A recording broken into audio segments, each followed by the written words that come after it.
పెళ్ళికి సంబంధించి ఎవరి మత సంప్రదాయమైనా ఒకటే. ఎవరి సంప్రదాయం వాళ్ళకుంటది. ఒకళ్ళకి ఒక మంగళసూత్రం ఉంటది. ఒకళ్ళకి 2 మంగళసూత్రం ఉంటది. ఒకళ్ళకి మంగళసూత్రం లేని పెళ్ళుంటుంది. వాళ్ళ మతాచారాల ప్రకారం ఆ పెళ్లి చేసుకోవచ్చు. వాళ్ళ కులాచారాల ప్రకారం పెళ్లి చేసుకోవచ్చు. కానీ మహిళల హక్కుల విషయంలో మాత్రం అందరికి ఒకటే. ఏ మతమైనా సరే అన్నటువంటిది ఇదివరకు జస్టిస్ బివి నాగరత్న, ఆహ్, ఆర్ మాధవన్ జడ్జిలు ఇద్దరు కలిసి కూర్చొని ఆగస్టు 2025లో ఒక తీర్పిచ్చారు. ఆ తీర్పుని ఇప్పుడు ఏది అప్పట్లో జరిగిందేంటంటే పంజాబ్‌కి సంబంధించి పంజాబ్, హర్యానా హైకోర్టు రూలింగ్ ఒకటి 16 ఏళ్ల ముస్లిం అమ్మాయి ని 21 ఏళ్ల 24 ఏళ్ల ముస్లిం అబ్బాయి పెళ్లి చేసుకున్నాడు.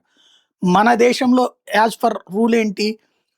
పర్సనల్ లా ప్రకారం అన్నటువంటిది వాళ్ళ వ్యక్తిగత వ్యవహారాల్లోకొస్తుంది. కానీ 18 ఏళ్ళు దాటకుండా పెళ్లి చేసుకోకూడదు. ఏ మతం వాళ్ళైనా సరే. ఆడపిల్లకి 18 ఏళ్ళు తప్పనిసరి. 21 ఏళ్ళు అబ్బాయికి తప్పనిసరి.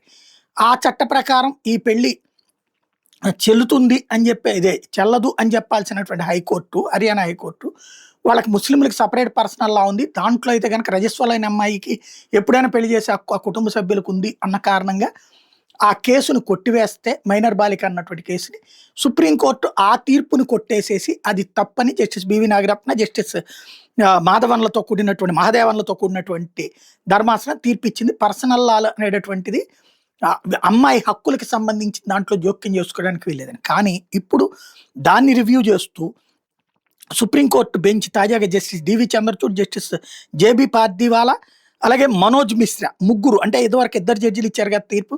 ఇప్పుడు దానికి ప్రతిగా 3 జడ్జిల తీర్పు ఏంటయ్యా అంటే పర్సనల్ లా పనిచేస్తుంది.